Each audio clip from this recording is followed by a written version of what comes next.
So, I forgot to take a proper video earlier before I took a break, but,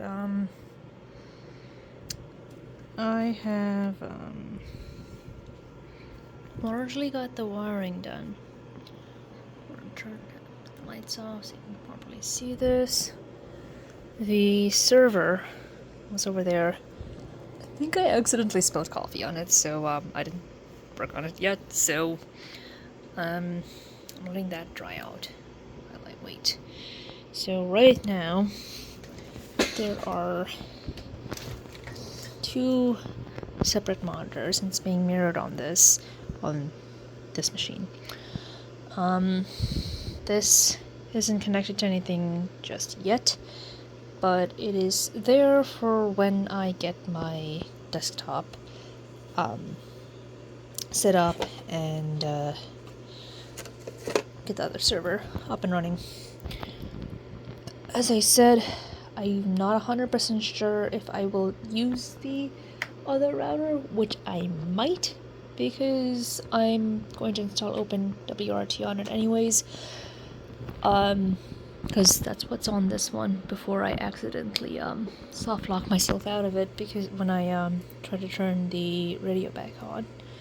But so these are wired in such a way where I can click through each of these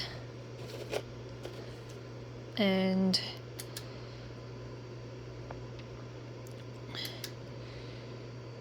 see this one. The RAM's not seated properly.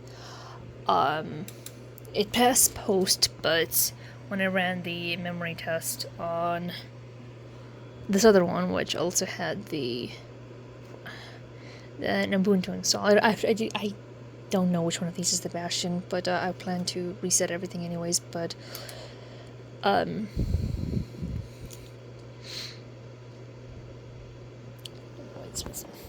this had something on there. So the idea was that I could unplug it, plug it back in here with this thing, and just so this is where the Bastion was.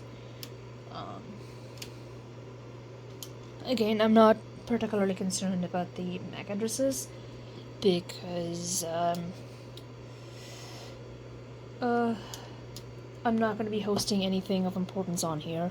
Anything that I would be hosting that's important, it would be hosted on Google Cloud, not on this thing.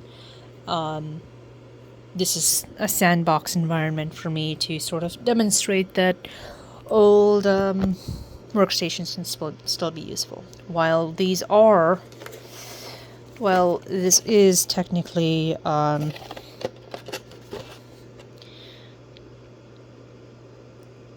upgraded RAM that I bought, non-recyclable. Oh, I didn't recycle this. This is new. It's still DDR3. I think 10600 at the write speed. So I'm not really sure what's going on with this one. It was working a while back, but yeah. So, but anyways, all of them have to be taken out and the RAM reseated.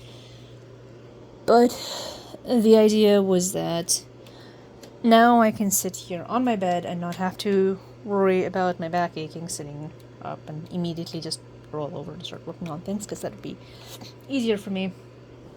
But also because now I can, for example,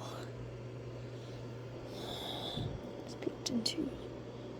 So this is counting 1, 2, 3, 4, 5, 6, 7, because this is a rack 1, rack 2, rack unit 1, rack unit 2, 3, 4, rack unit 1, 2, 3, 4, 5, 6, 7. So it just followed that. That's 1, 2, 3, 4, 5, 6, 7. But now I can, for instance, turn this off. Let me start it.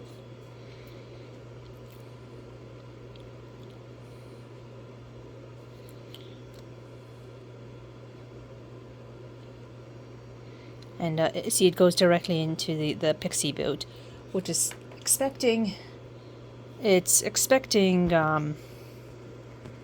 information from the mass server, but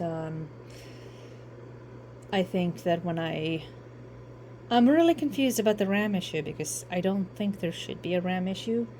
I'm not 100% sure what the RAM is, because I know that I put it in properly, and I'm pretty sure this is the right speed.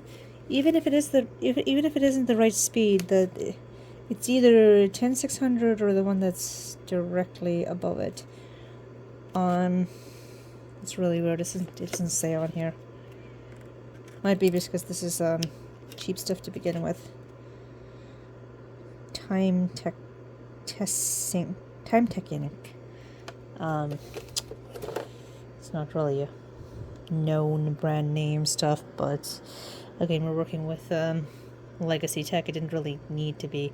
See, it goes into Ubuntu, but if I go into the advanced settings and try to do recovery mode, it tries to load the initial RAM disk, and then immediately goes into kernel panic. And I don't know enough about kernel panics to sort of understand that, but what I understand is that I think it actually might be something to do with a USB error when it's trying to load the drivers or something like that. I've tried using different my original Corsair keyboard, but when I try to use this other keyboard, it still does it, but because I can't shift up and interact with this whatsoever, to sort of understand what the error says, I'm not quite sure what's going on exactly that's causing this kernel panic, but I'm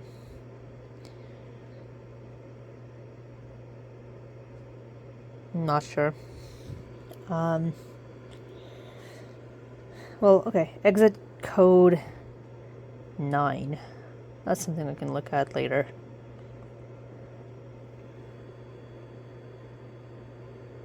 I don't know if that's a pointer. Well, it looks like a pointer, but it might be the number 9s. So, when I ran the memory test,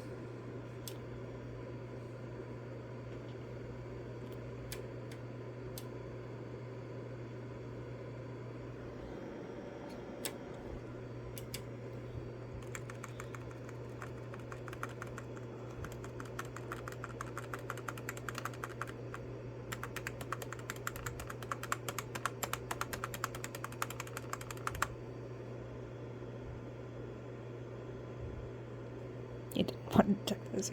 Let's try this one. This one's also, I think this is also one of the, if I'm not mistaken, this should be the Bastion. This is what I thought was the Bastion before I realized two things had operating systems on them.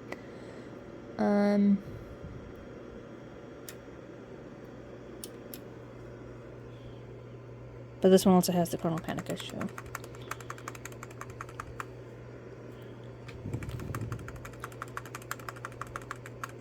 See, this is what I'm saying about there being a possible issue with the keyboard, because I think there's something wrong with this thing, because this happened before, at least once. I think it happened once before, and it had to do with my Corsair one, and it was acting up really weird. Yeah, I have to, again, run some tests and understand things, but, no,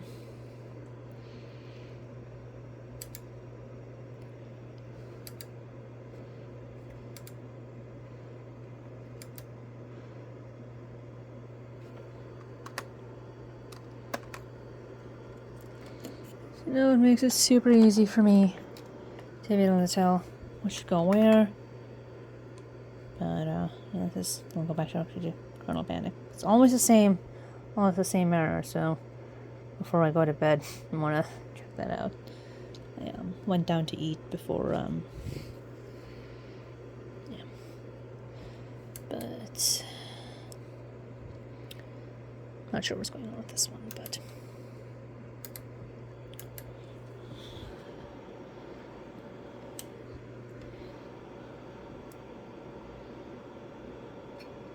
oh, and the lighting and everything. That's going to be my final step before I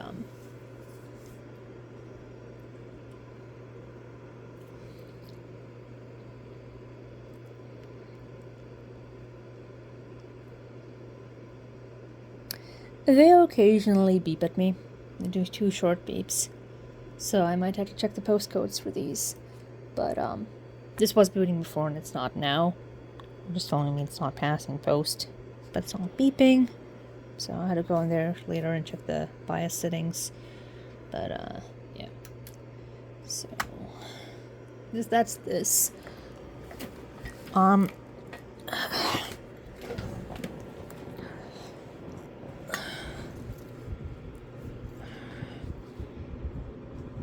Again, tomorrow I plan to clean everything before I start. And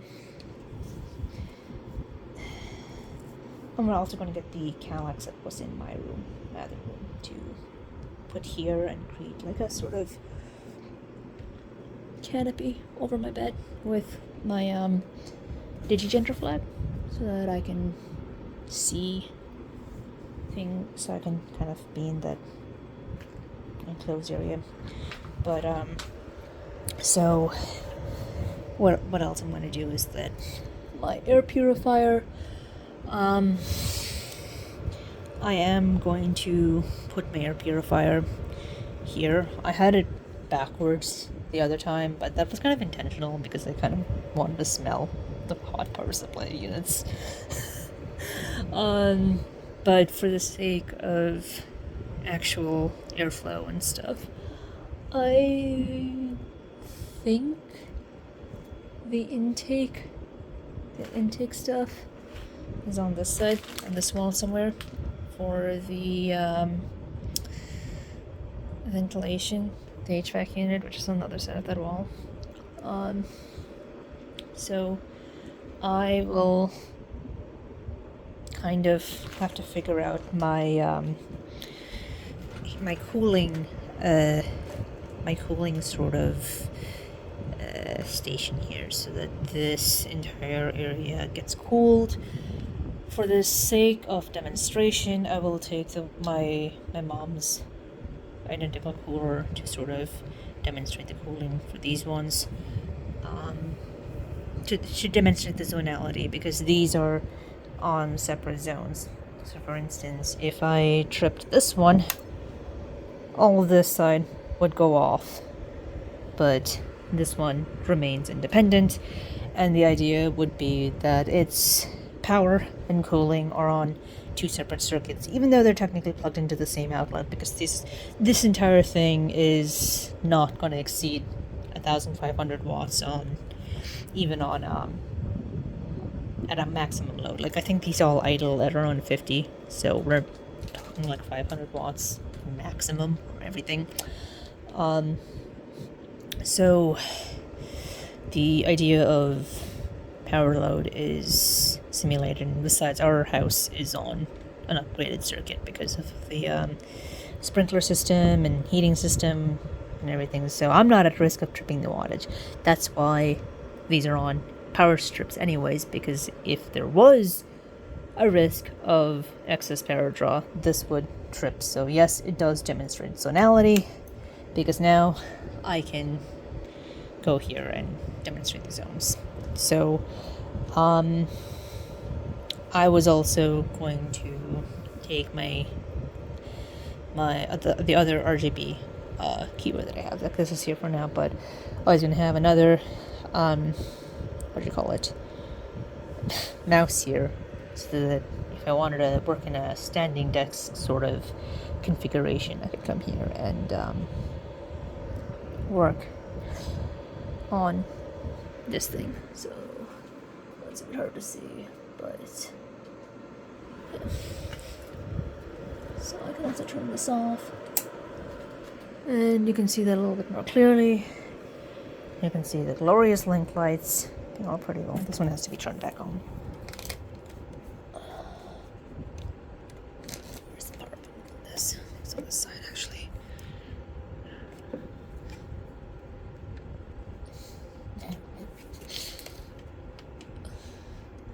There we go. So, that's on. You can see it there.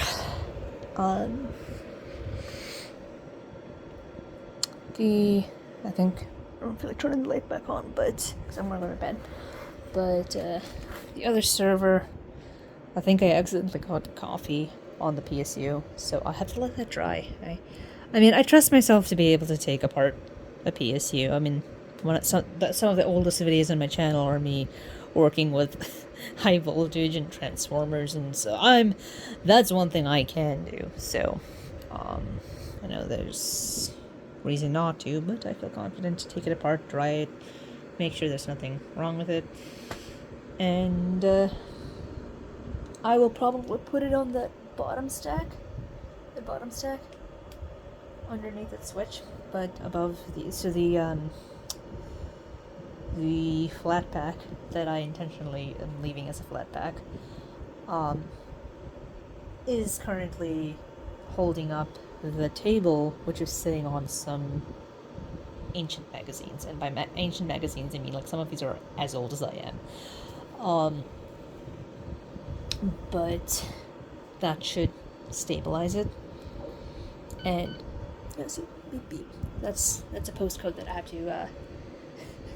Do you see why I'm BP data center? I don't blink. The data centers are supposed to blink when they're healthy, and beep when they're not healthy. But when you're a human, when you're just sitting there not beeping and just blinking, that's usually a sign of catatonia, and it's a bad thing. So when the human data center is beeping, that's a good thing. When it's blinking, it's a bad thing. But inside you are two data center zones, the beepy data center and the blinky data center. You are US Florida one. But yeah, so that's that. I don't know if you can see.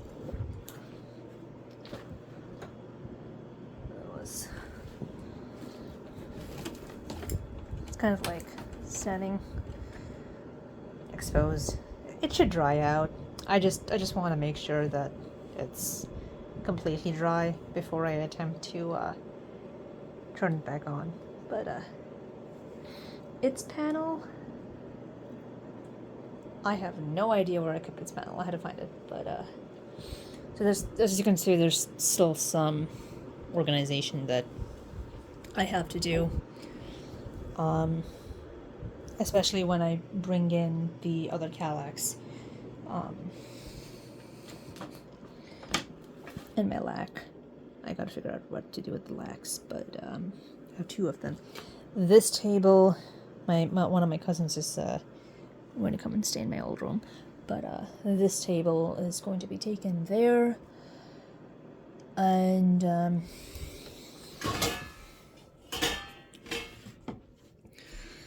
all of my stuff, which I was in the middle of reorganizing, which I never finished reorganizing, is going, well, this stuff doesn't have to be organized immediately because this is where he's going to stay. But over time, I'm going to get all of this stuff properly organized. All the consoles put properly on display. And in general, in the incident where I have to move out, because everything is already kind of boxed with the Calaxes, it makes it literally super easy for me to move out, because everything will already be in these Calax boxes, and when unload everything, take the Calax and put it in the U-Haul and reload it. It just makes it easier, so I'm kind of just streamlining myself for this idea of eventually moving out. I should turn off these lights, but for the first time in I don't know a while, Christmas lights up, which is nice. And I do have to, like, know that this thing is on.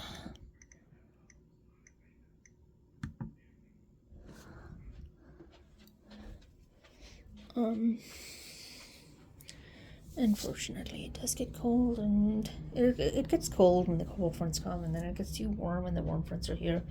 Yes, that's Florida for you.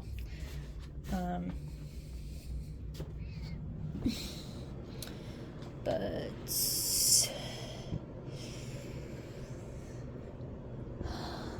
everything's in order for this to get set up, and hopefully by tomorrow I will have fixed the RAM issue. I really hope the RAM issue can be fixed by resetting it, because like when you launch the BIOS and stuff, it not the BIOS, when you have the post menu, it does pass post, and it pass post, and when you go into the BIOS, it does show that it has the full 16. Well, these ones have 16 gig. These have 12, I'm thinking. Yeah, they have 12, because they had two 4 gigabyte sticks in their DIMM slots of DDR3, and then I gave them these guys as RAM.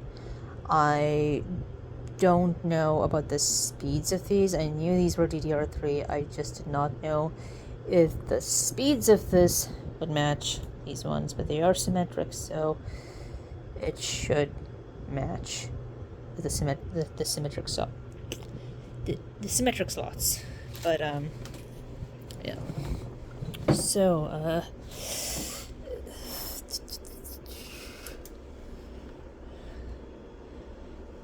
for example, I'll just show you the BIOS.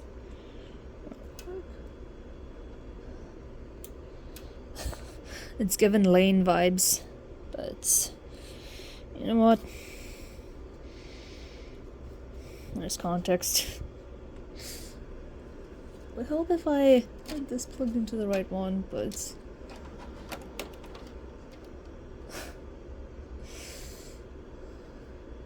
don't worry, we're already on the second iteration of Lane. It's gonna be now.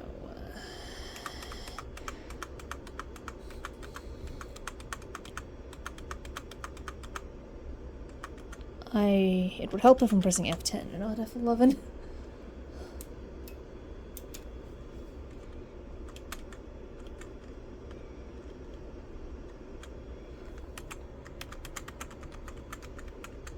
There we go. Because if you go into the system information, you can see that the RAM is being detected, but when you run the memory test,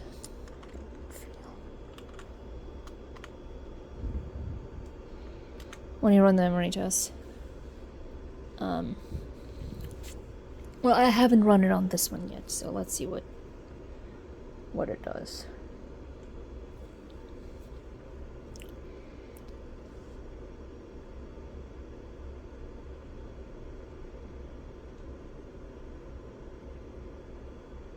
It doesn't do anything. But you see why I chose to set things up this way. I have a tendency to sit and doom scroll if I don't immediately wake up and the first thing that I do is get to work.